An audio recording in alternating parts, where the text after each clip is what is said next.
안녕하세요, 주야TV입니다. 오늘은 원피스 1150화 풀버전 리뷰 및 분석입니다. 영상 바로 시작합니다. 1150화의 시작은 군코로 빙의한 이무로부터 시작합니다. 군코의 몸에서는 거대한 가죽 날개와 화살촉처럼 뾰족한 꼬리가 자라나기 시작하고 자기 몸보다 큰 삼지창이 나타납니다. 그리고 이무는 소머즈에게 말합니다. 아이들을 데려와라. 소머즈가 살아있는 모습에 우sob은 경악하죠. 그리고 이무는 킬링엄에게 말합니다. 니놈의 능력이 그게 전부였나? 이에 킬링엄은 답하죠. 아닙니다. 이미 여러 개의 악몽의 구멍을 열어두고 왔습니다. 괴물들이 섬의 악몽을 통해서 끊임없이 생성될 겁니다. 꿈의 존재들이라 죽음의 개념이 없습니다. 제가 신호를 내리면 언제든지 되살아날 겁니다. 그때 이모가 마술책을 소환합니다. 그리고 마술책에서 단검과 샷건이 나오죠. 동시에 브로기가 이무를 공격하려 하는데 순간 단검이 날아와 브로기의 왼손을 관통하고 샷건이 손목을 날려버립니다. 그리고 이무는 브로기에게 악마의 계약을 맺으며 악의 힘을 부여하죠.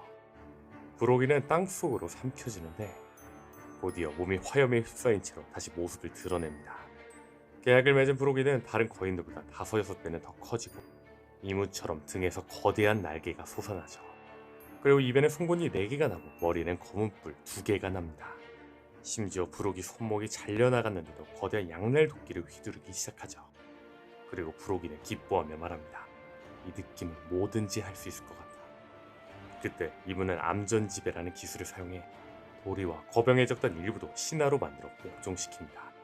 이무에 의해 지배당하는 거인들 역시 브로기처럼 몇 배는 커지고 몸에서 뿔, 송곳니, 날개 등등이 솟아나며 무기는 모두 삼지창으로 바뀌죠. 그리고 이무의 엘바프 군단이 등장합니다. 앞에는 악마화한 도리, 브로기, 거병의 정단. 뒤에는 과거 킬링엄이 소환했던 것보다 훨씬 더 커지고 송곳니와 뿔이 드러난 악몽의 괴물들까지. 그리고 이무는 말합니다. 이것이 바로 엘바프의 힘, 나쁘지 않군. 이 나라를 파괴되지 않아 무가 지배할 뿐. 그렇지만 전쟁에서 어떤 모습을 보여줄지는 조금 더 지켜보도록 하지.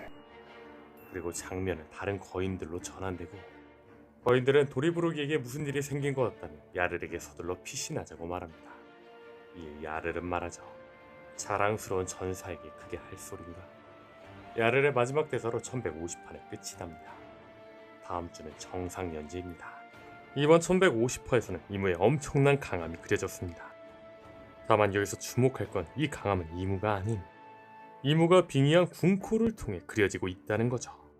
이는 그동안 수수께끼에 쌓여있던 이무 능력에 대한 강력한 단서를 제공했으며 특히 이무가 타인의 육체나 의식을 지배할 수 있는 능력을 지녔을 가능성에 무게를 싣고 있습니다. 그렇다면 생각해볼 건 이무가 다른 캐릭터에게도 빙의할 가능성은 없을까요? 개인적으로 저는 이무가 나미 몸에 빙의할 수도 있다고 생각합니다. 저는 예전부터 이무와 나미의 연관성에 대해 이야기하였는데 이를 통해 먼저 이야기해보겠습니다.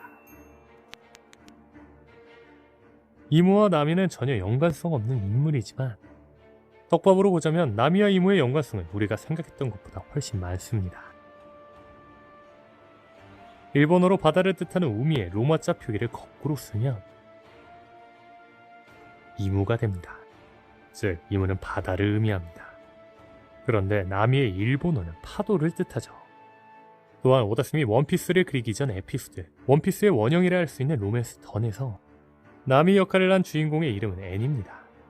그런데 이모의 또 다른 영어 이름 임과 원피스 던의 주인공 앤을 합친 뒤 거꾸로 읽으면 나미가 될 수도 있죠. 이무가 어떤 능력인지 나오지 않았지만 꼬리 같은 촉수로 코브라를 찔렀습니다. 그런데 나미 역시 말풍선의 꼬리지만 이무처럼 상디를 찌르기도 했죠. 그리고 뒤에서 다시 말할 내용이지만 106화에서의 나미와 1060화의 이무의 모습이 매우 비슷합니다. 원피스 최대 떡밥 이무는 16과 매우 연관이 있습니다. 이무의 이름을 일본식 말장난 고라와세로 해보면 16이 되는데 1060화에서 이무는 루루시아 왕국을 파괴했으며 루루시아 왕국에 내려온 광선은 총 16개였죠. 또한 루피가 신의 천적 뒤의 일족이라는 점과 전 천령인 도플라밍고가 드레스로자의 신이라는 걸 생각해본다면 현재 드레스로자 편은 원피스 세계관의 축소판이라 생각될 수 있습니다. 더 나아가 다른 떡밥들로도 드레스로자 편은 원피스 세계관의 축소판이라 생각될 수 있죠. 즉 원피스 세계관에서 이무가 드레스로자에서는 도플라밍고라고 볼 수 있는데, 드레스로자 편 당시 신을 상징하는 도플라밍고가 마지막으로 사용한 기술이 16발의 성스러운 흉탄이었다는 것을 생각해보면 이때 당시에도 오다쌤은 이무가 16을 상징한다고 말해준 걸로 보이죠. 앞서 말한 것처럼 이무는 16과 악마를 상징합니다. 그런데 나미 역시 16과 악마를 상징합니다. 앞서 말한 이 둘은 16이 들어간 1060화, 106화서 각각 나온 모습이 매우 비슷합니다. 또한 나미의 첫 번째 현상금은 이무가 상징하는 숫자인 1600만 벨이었습니다. 나미의 이름을 숫자로 표현하면 73, 그리고 생일 역시 7월 3일이며 나머지 밀짚모자 일당들이 자신들이 상징하는 숫자들이 현상금 금액으로 들어간다는 걸 생각해보면 나미의 현상금이 1600만 벨이가 된다는 건 매우 수상한 일이죠. 이후 나미의 다음 현상금은 6600만 벨이었는데, 기독교인들에게 6은 악마의 숫자입니다. 이무가 악마로 추정되는 걸 생각해본다면 주목할 만한 떡밥이죠. 그리고 나미의 세 번째 현상금은 3억 6600만 벨이었는데 366화 표지에서는 푸른 악마 도리와 붉은 악마 브로기가 싸우는 모습이 나왔죠. 그리고 이무를 상징하는 16을 거꾸로 하면 61이 되는데 61화의 제목은 악마이며 표지에서 나미가 홀로 자고 있었습니다.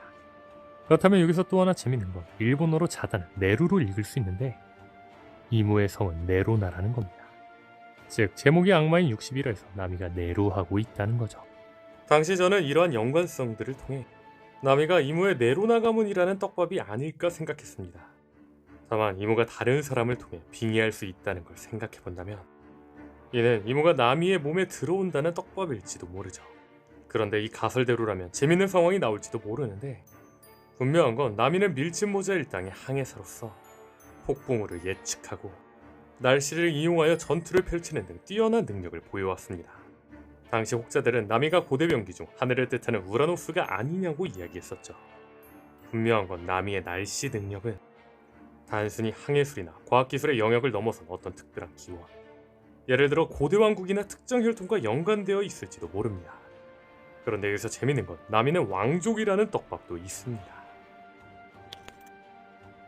최근 1113화에서는 밀짚모자 일당이 체스의 말이 되는 것으로 컬러 표지가 그려졌습니다. 그런데 여기서 주목할 건 나미의 역할은 여왕이었다는 겁니다. 다만 나미가 영화로 묘사된 건 1113화만이 아닙니다. 원피스 100화 표지에서도, 원피스 1000화 표지에서도 나미는 왕의 상징인 왕관을 쓰고 있었으며, 매거진에서 그려진 원피스 여성 콜렉션에서도 나미는 센터를 차지하며 여왕 왕관을 쓰고 있었습니다. 또한 나미는 웨덜퀸이라는 글자가 적힌 옷을 입은 적도 있으며, 이외에도 나미의 여왕 묘사는 수도 없이 많았죠. 현재 나미는 여왕 말고도 사자와도 묘사가 많이 되고 있습니다. 실제 벨메일이 나미에게 I am lion이라는 글자와 사자가 그려진 앞치마를 선물로 주기도 하였으며, 1026화 표지에서는 나미가 사자 그림이 그려진 옷을 사자에게 선물해주며, 오다쌤은 계속해서 나미와 사자의 연관성을 보여주었습니다. 그렇다면 생각해볼 건 나미의 출신입니다. 과거 원피스 질문 코너 SBS를 통해 한 독자는 오다쌤에게 원피스의 무대가 현실 세계라면 밀짚모자 일당 9명은 어느 나라 출신이냐고 물었습니다. 오다쌤이 이 중 나미를 스웨덴 출신이라고 말해주었죠. 그런데 스웨덴의 국장은 사자입니다. 그리고 스웨덴에서 사자는 왕을 상징하기도 하죠. 오다쌤은 원피스 세계의 지명을 실제 지명의 이름으로 모티브하고 있습니다. 실제 루피의 고향 고아 왕국의 모티브는 인도의 고아라는 지명을 모티브로 했는데, 그런데 인도의 고아는 포르투갈의 식민지였습니다. 재밌는 건 오다쌤은 루피가 국적이 있다면 브라질이라고 했는데, 브라질 역시 고아처럼 포르투갈의 식민지였죠. 나미가 태어난 오이코 왕국 역시 실제 지명을 모티브한 걸로 보이는데, 오이코 왕국의 영어 스펠링은 OYKOT입니다. 그리고 오이콧을 거꾸로 하면 일본의 수도 도쿄가 되는데, 일본의 수도 도쿄에는 황거, 즉 일본 천황과 황후의 거처가 있는 곳이죠. 분명한 건 상디는 알라바스타 시절부터 자기를 미스터 프린스라고 하는데, 상디가 왕자라는 걸 계속해서 떡밥으로 보여주었습니다. 즉 여왕 떡밥들을 갖고 있는 나미인 만큼 나미는 오이코 왕국 왕의 후손일 확률이 굉장히 크다는 거죠.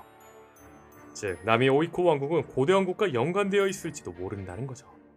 만약 이 가설대로라면 이문은 나미의 몸을 통해 날씨를 조종하는 능력을 더욱 강력하게 사용하거나 나미의 잠재된 힘, 숨겨진 혈통과 관련된 능력을 끌어낼지도 모릅니다.